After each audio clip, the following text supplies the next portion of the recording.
Stay tuned for your weekly news review on STVS.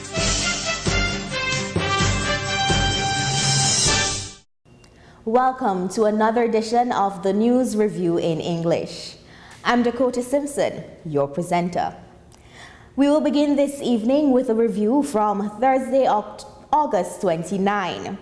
Since the announcement of the Road Safety Month on August 15 by Minister Edward Belfort of Justice and Police, 5 fatalities have already been registered. All road users should be aware of their behavior in traffic. Safety promotion was the primary intention of the Road Safety Month. Irresponsible or reckless behavior can have nasty consequences. But are all road users aware of this? The Justice Minister says that he's not discouraged by persons who are not complying with the traffic rules. Last month, the Ministry of Justice and Police also asked companies and NGOs to hold awareness activities during this month. Road Safety Month will last until September 15. 48 traffic fatalities have already been registered this year. Another report for review is that from now on, international standards will also be applied to the airport at Zarkenoop. On Friday, August 29, the provisional transfer of the departure and arrival units at the Blue Wing building took place. The location is now under the supervision of the National Security Bureau, BNV, and will be used for the centralization of foreign flights, so says BNV advisor Mark Kark. A suitable location was needed from which all public services could operate. Security matters were already in place since 2012. According to international rules, arrivals and departures cannot be operated by an airline. This was explained by Jared Brunnings, advisor of the President in charge of the reorganization of the aviation sector. And in other news, the assumption of the 3 bills which form the basis for a national social security system is a historic landmark in the history of Suriname. The introduction of these laws will contribute to the social security of large groups in society. In the early morning of Friday, August 29, the general pension, the minimum wage, and the National Basic Health Law were adopted by the National Assembly. They were unanimously adopted by 26 votes, including the coalition and the fractions of DU and New Suriname. The opposition was absent. Vice President Robert Amirali, who has coordinated the introduction of the social bills, says that every Surinamese who works has the right to social security. The Vice President indicated that all institutions should now be in contention to ensure that the laws are properly implemented. It's also important to provide information to the target groups. Another report being reviewed tonight is that digital television is now available in the district of Marawena. This district is the 3rd in a row of districts which are already provided. Brokopondo was first, followed by Nikeri. The official launch of digital television in the east of the country was again performed by Vice President Robert Amirali. With a press of a button, the flat screen television was on. Marawena will derive much more development from digital television if it's well utilized, said the MPs Ramses Koyo Ramari and Marinos Bay. The VP stressed that the 4 channels of STVS and ATV can also be used for local programs made by the local people themselves. Another report selected for review this evening is that Miguel Van Assen, the gold medal winner, is back in Suriname. On Saturday, August 30, the athlete received a hero's welcome at the Johan Adolf Pengel Airport, where he was awaited by a large crowd.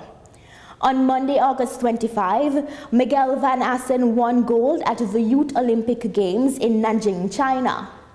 His technical and professional triple jump of 16.15 meters is what resulted in this well-celebrated gold medal.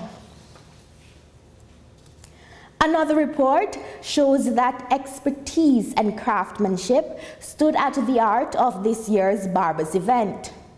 The event was held for the second time on Sunday, August 31 in the Congress Hall. Armand Kompru, president of the Pro Barbers event, explained the importance and the aim of this activity for barbers. 15 barbers participated in this special event. The public was allowed to register for a haircut or shave 1 hour prior to the event. They were very satisfied with the results of their hairstyles. A jury rewarded the best barbers after assessing the workmanship based on presentation, flexibility, hygiene, and punctuality of the craftsmen. And in other news, the new chairman of the Senate Board of the Moravian Community of Suriname, EBGS, is Martin Mingun.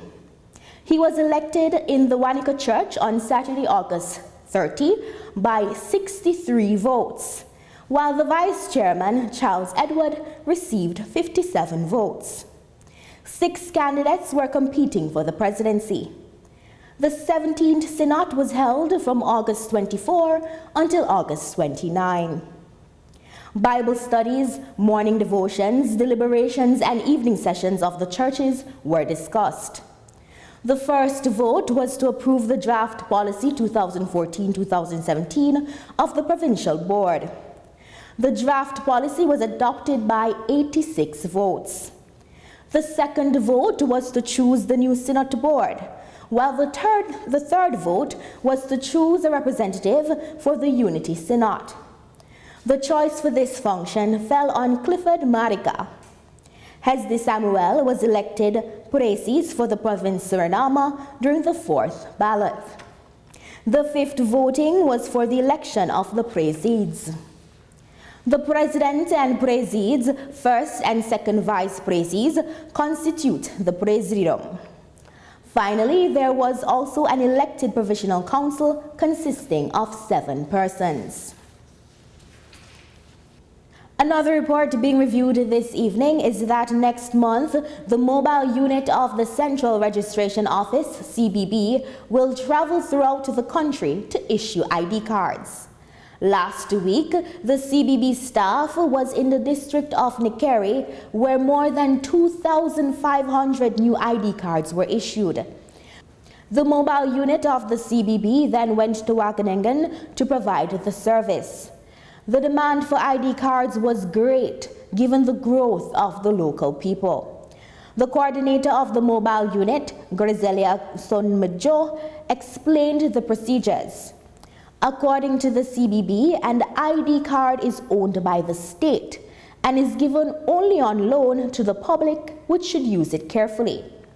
On Monday, September 1, the mobile unit visited the district of Koroni and last Thursday, the Upper Suriname region. And in other news, the police force of Suriname KPS will begin in October with its own mental health care. The aim is to teach police officers how to recognize deviant behavior amongst each other. The police organization is being forced to hire more counselors because there is a growing need. The Personal Care Division of the KPS currently consists of 3 social workers whose task it is to counsel police officers, but still more personnel is needed.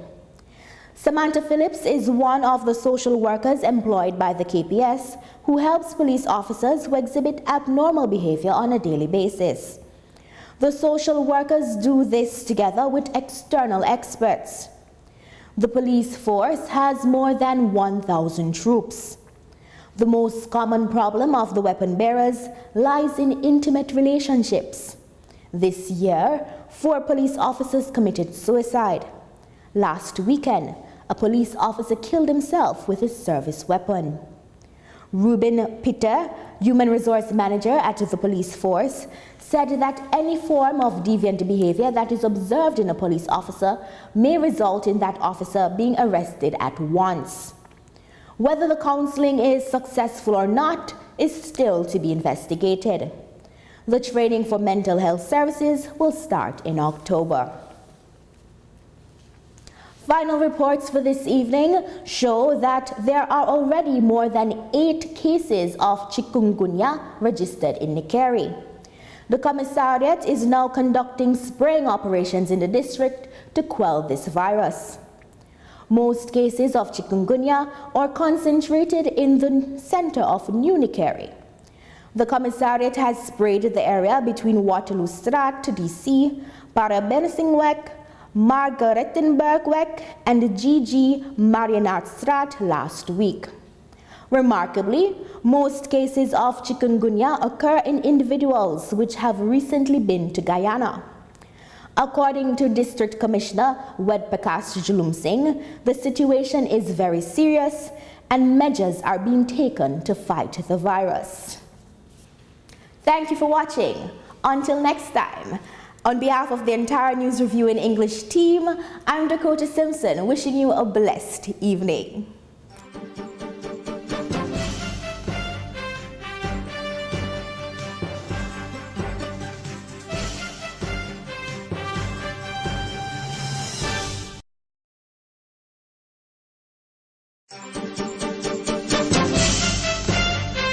Stay tuned for your weekly news review on STVS.